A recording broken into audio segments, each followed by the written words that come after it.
విశాఖపట్నం ఎండలు తీక్షణంగా ఉన్నాయి. అయినా లెక్క చేయడం లేదు. దాదాపుగా 3 గంటల పాటు నిలుచునే ఉన్నాం. అయినా లెక్క పెట్టడం లేదు. కష్టం అనిపించినా, నడి రోడ్డు అన్న సంగతి తెలిసి ఉన్నా ఇవేమీ లెక్క పెట్టడం లేదు. ఎండలు తీక్షణంగా ఉన్నా ముఖంలో మాత్రం చిక్కటి నవ్వులతో ఆప్యాయతలు చూపిస్తా ఉన్నారు. ఇంతటి ఆప్యాయతలకు, ఇంతటి ప్రేమానురాగాలకు ప్రతి అక్కకు, ప్రతి చెల్లెమ్మకు, ప్రతి అవ్వకు, ప్రతి తాతకు, ప్రతి సోదరుడికి, ప్రతి స్నేహితుడికి ఈ ప్రేమానురాగాలకు, ఆప్యాయతలకు చేతులు జోడించి, శిరస్సు వంచి పేరు పేరున హృదయపూర్వకంగా కృతజ్ఞతలు తెలుపుకుంటున్నాను.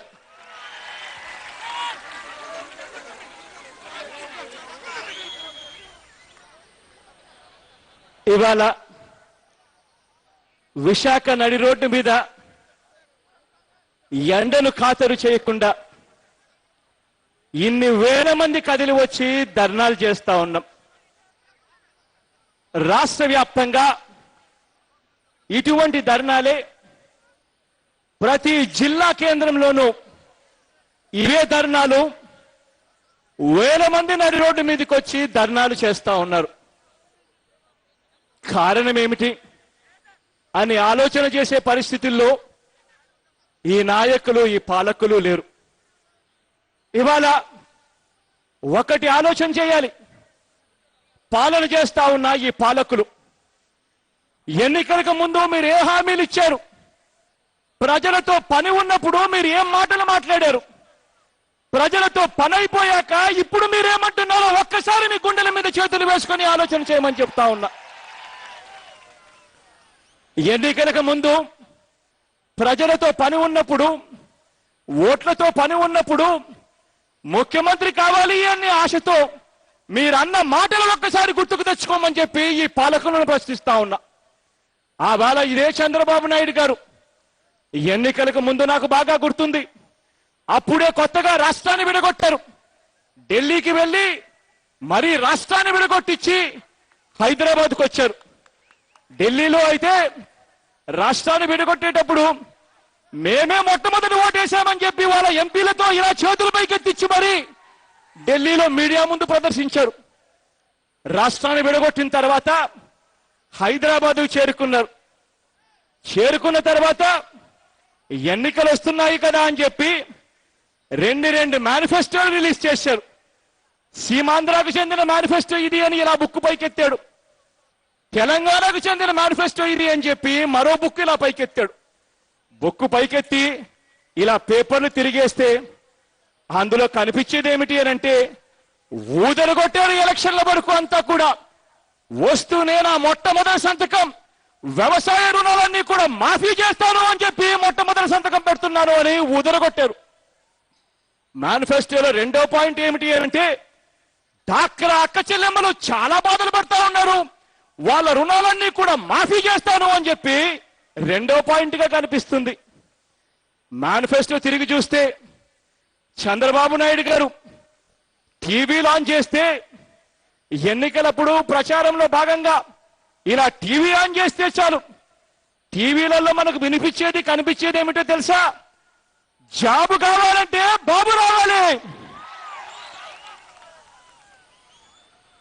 జాబు కావాలంటే బాబు రావాలి, మంగళసూత్రాలు నిలబడాలంటే బాబు కావాలి, రైతులకు రుణాలు మాఫీ కావాలంటే బాబు కావాలి. టీవీలలో ఊదరగొట్టారు. బాబు రావాలి, జాబు కావాలి అని లక్షల మంది ఓట్లేశారు.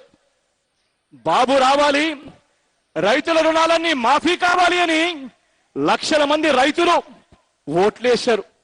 లక్షల మంది పిల్లలు ఓట్లేశారు, లక్షల మంది అక్క చెల్లెమ్మలు ఓట్లేశారు. ఎన్నికలు అయిపోయాయి, అక్క చెల్లెమ్మలతో పని అయిపోయింది, రైతన్నలతో పని అయిపోయింది, చదువుకుంటున్న పిల్లలతో కూడా విద్యార్థులతో కూడా పని అయిపోయింది. అంతే, బాబు అసలు రంగు బయటపడింది. ఇవాళ మీరు ఒక్కసారి గమనించినట్లయితే చంద్రబాబు నాయుడు గారు ఎన్నికల వేళ ఇచ్చిన ప్రతి హామీని ఇవాళ తుంగలో తొక్కుతా ఉన్నారు. ఎన్నికలకు ముందు బాబుకు తెలుసు 87,000 కోట్ల రైతుల రుణాలున్నాయి అన్న సంగతి చంద్రబాబు గారికి తెలుసు, జగన్మోహన్ రెడ్డికి తెలుసు, ఇంకా రాష్ట్రంలో చదువుకున్న ప్రతి ఒక్కరికి కూడా తెలుసు, లౌక్యం ఉన్న ప్రతి ఒక్కరికి తెలుసు, అందరికీ తెలుసు. ఇవాళ 87,000 కోట్ల రైతుల రుణాలను చంద్రబాబు నాయుడు గారు అధికారంలోకి వచ్చిన వెంటనే ఏమంటున్నారో తెలుసా?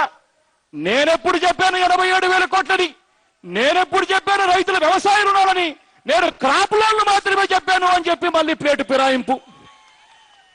ఒకసారి క్రాప్ లోన్లు మాత్రమే అని ప్లేటు ఫిరాయిస్తాడు, మరోవైపున 87,000 కోట్ల రుణాలకు గాను రాష్ట్రంలో దాదాపుగా 1 కోటి పైచిలకు అకౌంట్లు ఉన్నాయి. ఈ బ్యాంకుల్లో అప్పులు తెచ్చుకుంటున్న ఈ కోటి పైచిలకు రైతుల సంగతి చూస్తే నిన్న ప్రెస్ మీట్ పెట్టాడు. కారణం ఇవాళ విశాఖపట్నానికి జగన్ వస్తున్నాడు, రాష్ట్ర వ్యాప్తంగా ధర్నాలు జరుగుతున్నాయని నిన్న ప్రెస్ మీట్ పెట్టాడు. పెట్టి 22 లక్షల అకౌంట్లను తేల్చేశాడు. 1 కోటి మంది పైచిలకు రైతులుంటే కేవలం 22 లక్షల మందికి రైతులకు మాత్రమే అలా బిస్కెట్లు వేసినట్టుగా కాస్తో కూస్తో ఇస్తానంటున్నాడు. ఆ 22 లక్షల మంది రైతులకైనా ఎంత ఇస్తాడు అని చూస్తే అది మాత్రం నన్ను అడగట్టు, నేను ఇప్పుడే చెప్పను అని మాత్రం అంటాడు. ఎంత ఇస్తాడో చెప్పడు, ఎంతమందికి ఇస్తాడో చెప్పడు, కానీ రోజు మాత్రం బుకాయిస్తూ పోతాడు. ఇలా చంద్రబాబు నాయుడు గారు రైతులకు సంబంధించి దాదాపుగా 1 కోటి మంది పైసలుకున్న రైతులకు సంబంధించి 87,000 కోట్ల రుణాలు ఉన్న సంగతిని ఇట్టే పక్కన పెట్టేశాడు. డాక్రా అక్క చెల్లెమ్మల రుణాలు దాదాపుగా 14,000 కోట్లున్నాయి. ఈ 14,000 కోట్ల రూపాయలు మాఫీ అవుతాయని డాక్రా అక్క చెల్లెమ్మలందరూ 1 కోటి ఆశలతో ఎదురు చూశారు. ఈ 14,000 రైతులకు సంబంధించి 87,000, ఈ రెండు కలిపితే 101,000 కోట్ల అప్పులున్నాయి. ఈ డాక్రా అక్క చెల్లెమ్మలకు రైతన్నలకు ఎన్నికల వేళ పూర్తిగా మాఫీ చేస్తాను అని చెప్పిన ఈ పెద్ద మనిషి ఇవాళ 101,000 కోట్ల రూపాయలు ఈ చంద్రబాబు నాయుడు గారి మాటను నమ్మి కట్టనందుకు అపరాధ వడ్డీ 14,000 కోట్ల రూపాయలు, 1,00,000 కోట్ల మీద 14% కడతా ఉన్నారు రైతులు అక్క చెల్లెమ్మలు. ఒక్క అపరాధ వడ్డీ భారమే ఈ 1,00,000 కోట్ల మీద 14,000 కోట్లు అయితే చంద్రబాబు నాయుడు గారు కేవలం 5,000 కోట్లు మాత్రమే కేటాయింపులు చేసి ఇదే 20% మాఫీ అయిపోయింది అని చెప్పి చెప్తా ఉన్నాడు. ఇటువంటి పెద్ద మనిషి, మాట మీద నిలబడని ఇటువంటి పెద్ద మనిషి అసలు రాజకీయాలలో ఉండడానికి అర్హత ఉందా అని చంద్రబాబు నాయుడు గారిని అడుగుతా ఉన్నాం. ఇవాళ ఎన్నికలకు ముందు ప్రతి పిల్లాడికి ఉద్యోగం ఇస్తాను, నాకు 9 సంవత్సరాలు ముఖ్యమంత్రిగా పరిపాలన చేసిన ఎక్స్పీరియన్స్ ఉంది, నాకు దేశానికి ట్యూషన్లు చెప్పిన ఎక్స్పీరియన్స్ ఉంది, నాకు ప్రపంచానికి ట్యూషన్లు చెప్పిన ఎక్స్పీరియన్స్ నాకుంది అని ఊదరగొట్టాడు. ఒకవేళ పిల్లలకు ఉద్యోగాలు ఇవ్వలేకపోతే ప్రతి ఇంటికి 2,000 రూపాయలు నిరుద్యోగ భృతి ఇస్తాను అని చెప్పి ఛాలెంజ్ చేశాడు. ఇవాళ రాష్ట్రంలో 1,75,00,000 ఇళ్లులున్నాయి. 1,75,00,000 ఇళ్లలో ఇవాళ 2,000 రూపాయలు నిరుద్యోగ భృతి ఎప్పుడు ఇస్తామని చెప్పి చంద్రబాబు నాయుడు గారిని కాలర్ పట్టుకొని నిలదీయడానికి పిల్లలు ఎదురు చూస్తా ఉన్నారు. అడ్డగోలుగా మాటలు తప్పుతా ఉన్నాడు. ఇదే చంద్రబాబు నాయుడు గారిని అసెంబ్లీలో గట్టిగా నిలదీస్తే చంద్రబాబు నాయుడు గారు నిస్సిగ్గుగా అంటారు, నేనెప్పుడు చెప్పాను గవర్నమెంట్ ఉద్యోగాలు ఇస్తానని చెప్పి అని ఇదే చంద్రబాబు నాయుడు గారు అసెంబ్లీలో గట్టిగా నిలదీసినప్పుడు చెప్తారు. బాధ అనిపించింది. చంద్రబాబు నాయుడు గారిని అడిగాం, అయ్యా గవర్నమెంట్ ఉద్యోగాలు అయితే నీతో పని, ప్రైవేట్ ఉద్యోగాలు అయితే నీతో పనే ఉందయ్యా, ప్రైవేట్ వ్యక్తుల దగ్గరికి పోవాలి కదా అని చెప్పి ఇలా ఫోటోకొక మాట, రోజుకొక అబద్ధం. అవ్వ తాతల జీవితాలతో చెలగాటలాడుతా ఉన్నాడు. చంద్రబాబు నాయుడు గారు ముఖ్యమంత్రిగా ప్రమాణ స్వీకారం చేసే రోజున రాష్ట్రంలో 43,11,686 పెన్షన్లు ఉన్నాయి. ఆ అవ్వ తాతలకు ఆ డబ్బులు రాకపోతే కడుపులేకి అన్నం తినడానికి కూడా ఇబ్బంది పడే పరిస్థితి. అటువంటి అవ్వాతాతల జీవితాలతో చెలగాటలాడుతా ఉన్నారు. 43,11,686 పెన్షన్లు ఆయన ముఖ్యమంత్రి అయ్యే నాటికి ఉన్న పెన్షన్లు. 1000 రూపాయలు ఇస్తానన్నాడు. 43,11,000 పెన్షన్లకు 1000 రూపాయలంటే నెలకు 431 కోటి రూపాయలు. అక్టోబర్ 1వ తారీఖు నుంచి ఇస్తానన్నాడు. అంటే 7 నెలలు. 7 నెలలకు 431 కోటి రూపాయలు అంటే దాని అర్థం 3,000 కోట్ల రూపాయలు. 5 నెలలకు ఇప్పుడు ఇస్తా ఉన్న 130 కోట్ల రూపాయలు 200 రూపాయలు చొప్పున ఇస్తే 5 నెలలకు 130 కోట్లు ఇంటూ 5 నెలలు అంటే 650 కోట్లు.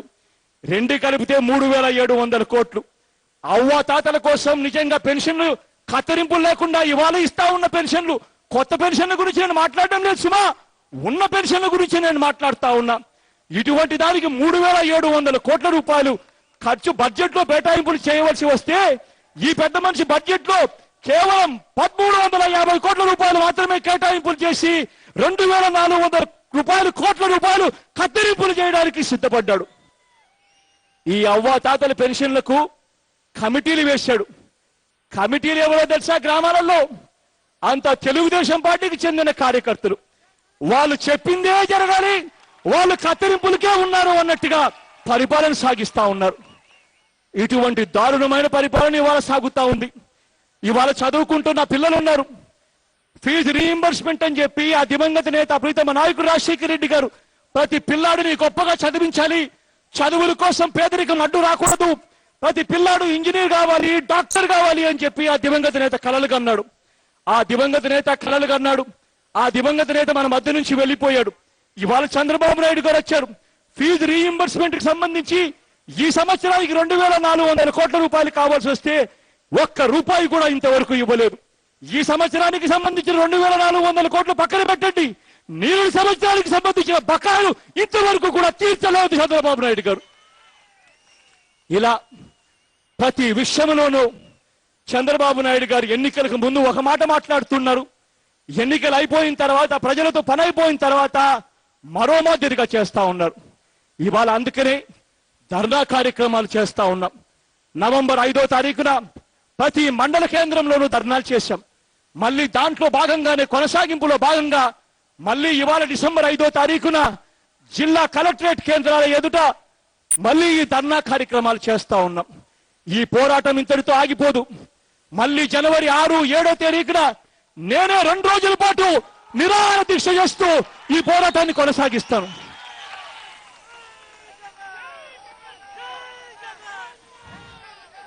ఇంతటితో కూడా పోరాటం ఆగిపోదు. ఇవాళ రాష్ట్రంలో చంద్రబాబు నాయుడు గారి మాటలు నమ్మి ఇప్పటికే దాదాపుగా 86 మంది రైతులు ఆత్మహత్యలు చేసుకున్నారు. ఈ 86 మంది రైతుల ఆత్మహత్యలను ఇవాళ చంద్రబాబు నాయుడు గారి పాలనలో జరిగిన 86 మంది రైతు ఆత్మహత్యల గురించి చంద్రబాబు నాయుడు గారిని గట్టిగా ప్రశ్నిస్తే ఆత్మహత్యలు జరిగాయా, ఎక్కడ జరిగాయి, ఎప్పుడు జరిగాయని చెప్పి ఇదే చంద్రబాబు నాయుడు గారు బుకాయిస్తారు. రైతుల జీవితాలతో అవహేళన చేస్తూ మాట్లాడతాడు. ఇదే చంద్రబాబు నాయుడు గారికి గట్టిగా బుద్ధొచ్చేట్టుగా చెప్తా ఉన్నా ఆ 86 మంది ఆత్మహత్యలు చేసుకుంటున్న రైతులను సంక్రాంతి పండుగ తర్వాత వాళ్ళ ప్రతి ఇంటికి వెళ్ళి పరామర్శిస్తాను, వాళ్ళ ప్రతి ఇంటికి వెళ్ళి ఓదారుస్తాను, చంద్రబాబు నాయుడు గారికి చూపిస్తాను నీ పాలనలో ఎంతమంది రైతులు చనిపోయారు అని చెప్పి. అప్పటికైనా చంద్రబాబు నాయుడు గారికి అర్థమవుతుంది రైతుల జీవితాలతో చెలగాటాలు ఆడకూడదని, డాక్టర్ అక్క చెల్లెమ్మల జీవితాలతో చెలగాటాలు ఆడకూడదని, చదువుకుంటున్న పిల్లల జీవితాలతో చెలగాటాలు ఆడకూడదని, అవ్వ తాతల జీవితాలతో చెలగాటాలు ఆడకూడదని అప్పటికైనా చంద్రబాబు నాయుడు గారికి అర్థమవుతుంది. ఇదే విశాఖపట్నం జిల్లాలో, ఇదే ఉత్తరాంధ్రలో హుదూద్ తుఫాన్ వచ్చింది. హుదూద్ తుఫాన్ వచ్చినప్పుడు దాదాపుగా 10 రోజుల పాటు ప్రతి ప్రాంతం నేను తిరిగా. విశాఖపట్నం నుంచి ఉత్తరాంధ్ర వరకు ప్రతి ప్రాంతం తిరిగా. ఇక్కడికి వచ్చినప్పుడు ఆ పేద ప్రజల దగ్గరికి వెళ్ళినప్పుడు భయానకమైన వాతావరణం కనిపించింది. చంద్రబాబు నాయుడు గారు ఏమైనా చేశారా అని చెప్పి అడిగా. చంద్రబాబు నాయుడు గారు ఏం చేశారు అని అంటే, ఇలా ఒక వ్యాన్ వచ్చేది కాలనీకి. కాలనీలో దాదాపుగా 1000 మంది నివాసం ఉంటారు. 1000 మంది నివాసం ఉంటున్న కాలనీలోకి ఒక వ్యాను ఎప్పుడు వస్తుందో తెలియదు, ఒక వ్యాన్ వచ్చేది. వచ్చినప్పుడు ఆ వ్యాన్లలో పులిహోర పొట్లాలు, పాల ప్యాకెట్లు ఉండేటివి. 1000 మంది నివాసం ఉంటా ఉంటే ఆ వ్యాన్లో మాత్రం కేవలం 200-300 వందలకు మాత్రం సరిపోయే పొట్లాలు ఉంటాయి. ఆ పొట్లాలు ఇలా ఇసిరేసేవాళ్ళు, ఇలా ఇలా కుక్కలకి ఇసిరేసినట్టుగా ఇసిరేసేవాళ్ళు. చూసినప్పుడు బాధ అనిపించింది. నిజంగా నీకు మానవత్వం ఉంటే ఎందుకు ఆ ప్రతి ఇంటి దగ్గరికి వెళ్ళి తలుపు కొట్టి మేము ఈ సహాయం చేస్తున్నామని చెప్పి ఆ పాల ప్యాకెట్, ఆ పులిహోర ప్యాకెట్ వాళ్ళ ఇంటి దగ్గరికి వెళ్ళి ఎందుకు ఇవ్వలేకపోయారని అడుగుతా ఉన్నా. ఇదే చంద్రబాబు నాయుడు గారు ఆ రోజు హుదూద్ తుఫాన్ వచ్చినప్పుడు ఇక్కడే ఉండి చేసిందేమిటి అని అంటే సున్నా. ఇక్కడే తానున్నాడు, ఇక్కడే ఊదరగొట్టాడు హుదూద్ తుఫాన్ గురించి. ఎక్కడంటే అక్కడ మాట్లాడుతూ పోయాడు. అంత చేశాను ఇంత చేశానని చెప్పాడు. ఇవాళ నేను అడుగుతా ఉన్నాను, చంద్రబాబు నాయుడు గారు చేసింది ఏమిటి అని అంటే, హుదూద్ తుఫాన్ వచ్చినప్పుడు అంతవరకు ప్రతి నెల బియ్యం మామూలుగా కేజీ రూపాయికి కొనుక్కునే వాళ్ళం. 20 కేజీల బియ్యం 20 రూపాయలకు వచ్చేది. ఈ పెద్ద మనిషి చేసింది ఏమిటి అని అంటే, ఆ హుదూద్ తుఫాన్ వచ్చినప్పుడు ఆ 20 రూపాయలు డిస్కౌంట్ ఇచ్చి 25 కేజీల బియ్యం మాత్రం రేషన్ ఇచ్చాడు. అంతకన్నా ఎక్కువ ఒక్క పైసా చేయలేదు. ఇది ఈ పెద్ద మనిషి చేసింది. మత్స్యకారులకైతే 50 రూపాయలు ఇచ్చాడు, మిగిలిన వాళ్ళకైతే 25 రూపాయలు ఇచ్చాడు. ఇది పెద్ద మనిషి చేసింది. హుదూద్ తుఫాన్ వచ్చినప్పుడు ఇల్లులు నాశనం అయిపోయాయి. ప్రతి ఇంటికి కనీసం బతకడానికి పన్ను లేవు, తినడానికి తిండి లేదు. వారం రోజులు 2 వారాల పాటు ఆ ప్రజలు ఎలా బతకాలో అర్థం కాని పరిస్థితిలో బతికారు. పొలాలకు పోవాలన్నా, పనులు చేసుకోవాలన్నా కరెంటు లేదు. అటువంటి పరిస్థితిలో వాళ్ళని ఆదుకునేందుకు ప్రతి ఇంటికి 5,000 రూపాయలన్నా ఇవ్వండి అయ్యానంటే నేను ఇవ్వను పో అని చెప్పన్నాడు ఇదే చంద్రబాబు నాయుడు గారు. ఇదే చంద్రబాబు నాయుడు గారు హుదూద్ తుఫాన్ వచ్చినప్పుడు ఒక్క ఈ ఉత్తరాంధ్ర జిల్లాల్లోనే దాదాపుగా ఇళ్ల నష్టం 3 లక్షల ఇల్లులు. ఏమైనా ఇచ్చాడా అనంటే, ఇంతవరకు ఏమైనా ఇచ్చాడా అని మిమ్మల్ని అందరినీ అడుగుతా ఉన్నాను. గట్టిగా 2 చేతులు పైకెత్తాలి. ఏమీ ఇవ్వలేదు.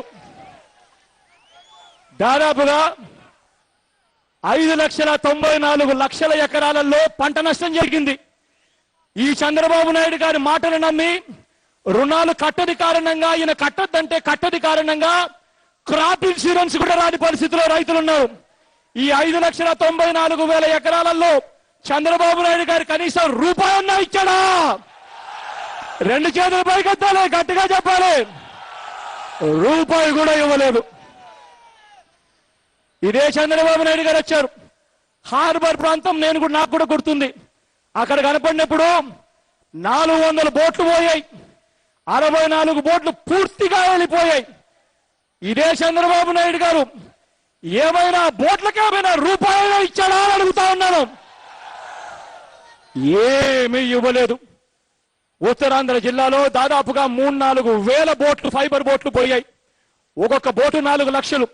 మోటార్ బోట్లు, సోనా బోట్లు అయితే ఒక్కొక్క బోటు 30 లక్షల రూపాయలు. ఫైబర్ బోట్లు అయితే ఒక్కొక్క బోటు 3-4 లక్షల రూపాయలు. వలలు ఒక్కొక్కటి 1,00,000 రూపాయలు. వాళ్ళ కోసం నువ్వేమైనా చేశావా అని అడిగితే, ఇదే చంద్రబాబు నాయుడు గారు ఏమైనా చేశావా అని అడుగుతా ఉన్నా నేను. ఒక్కటంటే ఒక్కటి చేయలేరు.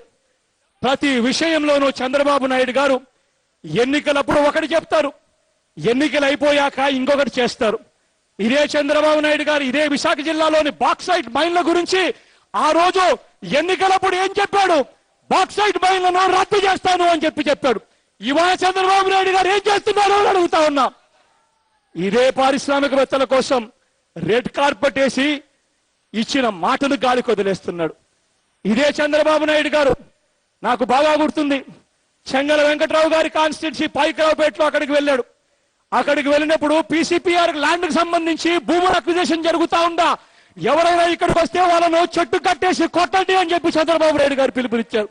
ఇవాళ అదే పీసీపీఆర్ భూములకు సంబంధించి చంద్రబాబు నాయుడు గారు ఇవాళ ఏమంటున్నారు అంటే, భూములు ఇవ్వకపోతే బలవంతంగా తీసుకుంటాను అని చెప్పి ఇదే చంద్రబాబు నాయుడు గారు చెప్తా ఉన్నారు. ఇదే చంద్రబాబు నాయుడు గారు శ్రీకాకుళంలో, ఇదే ఉత్తరాంధ్రకు చెందిన శ్రీకాకుళం జిల్లాలో ఎన్నికలప్పుడు సోంపేటకు వెళ్ళి ఇక్కడ పవర్ ప్లాంట్ వస్తే నేను 2 రోజుల్లోనే పవర్ ప్లాంట్ జీవోను క్యాన్సిల్ చేస్తానన్నాడు. ఇదే చంద్రబాబు నాయుడు గారు ఎన్నికలు అయిపోయిన తర్వాత అదే సోంపేటలోనే, ఆ సోంపేట నుంచి 4 కిలోమీటర్ల దూరంలోనే ఆ రోజు 2400 ప్లాంట్లు మెగావాట్ల ప్లాంట్ ఉంటే ఇవాళ 4000 మెగావాట్ల కోసం జపాన్తో ఒప్పందం కుదుర్చుకొని వస్తాడు. ప్రతి విషయంలోనూ ఈ చంద్రబాబు నాయుడు గారు ఎన్నికలప్పుడు ఒక మాట చెప్తాడు, ఎన్నికలు అయిపోయిన తర్వాత మరో మాట చెప్తారు. ఈ చంద్రబాబు నాయుడు గారిని కడిగేయడానికి రాబోయే రోజుల్లో ఈ చంద్రబాబు నాయుడు గారి మెడలు వంచేందుకు జగన్కు తోడుగా మీ అందరి సహాయ సహకారాలు కావాలని చెప్పి మిమ్మల్ని అందరినీ కూడా కోరుతా ఉన్నా. ఇందులో భాగంగా కలెక్టర్ దగ్గరికి వెళ్ళి ఇవాళ ఇక్కడ జరుగుతా ఉన్న దారుణాల గురించి, హుదూద్ తుఫానుకు సంబంధించిన నష్టాల గురించి, రాష్ట్ర వ్యాప్తంగా రైతన్నల గురించి, డాక్రా అక్కచెల్లెమ్మల గురించి, అవ్వాతాతల పెన్షన్ల గురించి, చదువుకున్న పిల్లల గురించి కలెక్టర్ దగ్గరికి వెళ్ళి అర్జీ ఇస్తాం. అర్జీ ఇచ్చేది ఇవాళ మొట్టమొదటి అర్జీ. ఇది చివరి అర్జీ కాదు. ఈ ప్రభుత్వం మీద పోరాటం ఇంతటితో మొదలవుతా ఉంది. చంద్రబాబు నాయుడు గారికి ఇవాళ వార్నింగ్ ఇస్తా ఉన్నాం. ఇవాళ కష్టం అనిపించినా కూడా నడి రోడ్డున సంగతి తెలిసి ఉన్న ఎండను సైతం ఖాతరు చేయకుండా ధర్నాకు మద్దతు తెలుపుతూ అందరూ వచ్చినందుకు పేరు పేరున అందరితోనూ చేతులు జోడించి హృదయపూర్వకంగా కృతజ్ఞతలు తెలుపుకుంటూ సెలవు తీసుకుంటున్నాను.